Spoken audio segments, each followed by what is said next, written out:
ക്യാമറയും പിടിച്ച് മരണം പെയ്യുന്ന തെരുവീഥികളിലൂടെ നടക്കുമ്പോൾ ഫാത്തിമ ഹസൂന എന്ന ജ്വലിക്കുന്ന ഫലസ്തീനിയൻ ചെറുപ്പത്തിന് അറിയാമായിരുന്നു മരണം ഏത് നിമിഷവും തൻ്റെ വാതിൽപ്പടിയിൽ ഉണ്ടാകുമെന്ന്. തൻ്റെ അടുത്ത ചുവട് മരണം തീനാളമായി പൊട്ടിച്ചിതറുന്ന അകലത്തിലേക്കാണെന്ന്. എന്നാൽ അതൊന്നും അവളെ ഭയപ്പെടുത്തിയില്ല. കൺമുന്നിൽ കത്തിയമരുന്ന തകർന്നു വീഴുന്ന 1000 ജീവനുകൾ അവളെ കൂടുതൽ കരുത്തയാക്കുകയേ ചെയ്തിരുന്നുള്ളൂ. തീർത്തും നിസ്സഹായരായ സാധാരണക്കാരായ മനുഷ്യർക്കുമേൽ ബോംബുകൾക്കുമേൽ ബോംബുകൾ വർഷിച്ച് പിഞ്ചുമക്കളുടെ മയ്യത്തുകൾക്കുമേൽ സംഹാര താണ്ഡവമാടുന്ന ഇസ്രയേലിൻ്റെ കൊടും ക്രൂരതകളിലേക്ക് തൻ്റെ ക്യാമറ കണ്ണുകൾ തുറന്നു വെച്ച് ആ 25-കാരി സധൈര്യം നടന്നു. ലോകമിന്നോളം കാണാത്ത ക്രൂരതയുടെ ചിത്രം ലോകത്തിന് മുൻപിൽ തുറന്നു കാട്ടാൻ. ഞാൻ മരിക്കുകയാണെങ്കിൽ അത് ലോകം ഉദ്ഘോഷിക്കുന്ന മരണമാവണം. വെറുമൊരു ബ്രേക്കിംഗ് ന്യൂസ് ആവാൻ ഞാൻ ആഗ്രഹിക്കുന്നില്ല. ഒരു കൂട്ടത്തിലുള്ള വെറുമൊരു അക്കമാവാനും ഞാൻ ഇഷ്ടപ്പെടുന്നില്ല. ലോകമറിയുന്ന ഒരു മരണമായിരിക്കണം എൻ്റേത്. കാലാതീതമായി നിലനിൽക്കുന്ന ഒരു ഓർമ്മപ്പെടുത്തലും ആഘാതവുമാകണം. കാലത്തിനോ ദേശത്തിനോ മറക്കാനാകാത്ത അത്രയും കരുത്തുറ്റ ചിത്രമാകണം അത്. അതൊരിക്കൽ ഫാത്തിമ സോഷ്യൽ മീഡിയയിൽ കുറിച്ച വാക്കുകളായിരുന്നു.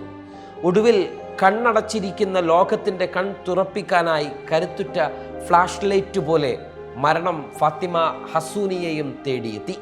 അവർ ആഗ്രഹിച്ചതുപോലെ പോരാട്ടത്തിൻ്റെ തിച്ചൂളയിൽ അടയാളപ്പെടുത്തുന്ന മരണത്തെയാണ് കഴിഞ്ഞ 18 മാസക്കാലമായി ഇസ്രയേലിൻ്റെ തീപ്പൊരികൾക്കിടയിലൂടെ നടന്നു നീങ്ങുമ്പോൾ അവർ ആഗ്രഹിച്ചത്. വിവാഹത്തിന് ഏതാനും ദിവസങ്ങൾക്ക് മുൻപാണ് അവർ കൊല്ലപ്പെടുന്നത്. വടക്കൻ ഗസയിലെ തൻ്റെ വീടിന് നേരെയുണ്ടായ വ്യോമാക്രമണത്തിൽ ഗർഭിണിയായ സഹോദരി ഉൾപ്പെടെ കുടുംബത്തിലെ 10 അംഗങ്ങളാണ് ആ ആക്രമണത്തിൽ കൊല്ലപ്പെടുന്നത്.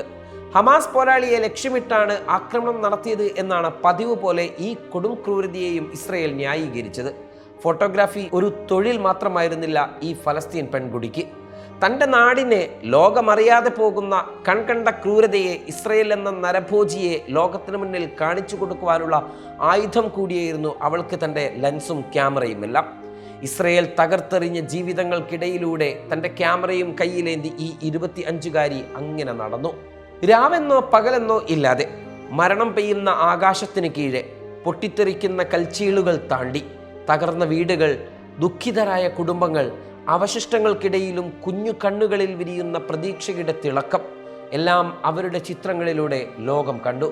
അക്ഷരാർത്ഥത്തിൽ ഗസ എന്ന കുഞ്ഞുനാടിൻ്റെ മരണത്തണുപ്പിലേക്ക്, അവരുടെ ദുരിതങ്ങളിലേക്ക്, നോവുകളിലേക്ക് തുറന്നിട്ട ജാലകമായിരുന്നു അവരുടെ ആ എന്നും നിലനിൽക്കുന്ന ജീവിക്കുന്ന ചിത്രങ്ങൾ. waytonikah.com, the exclusive Muslim matrimonial site.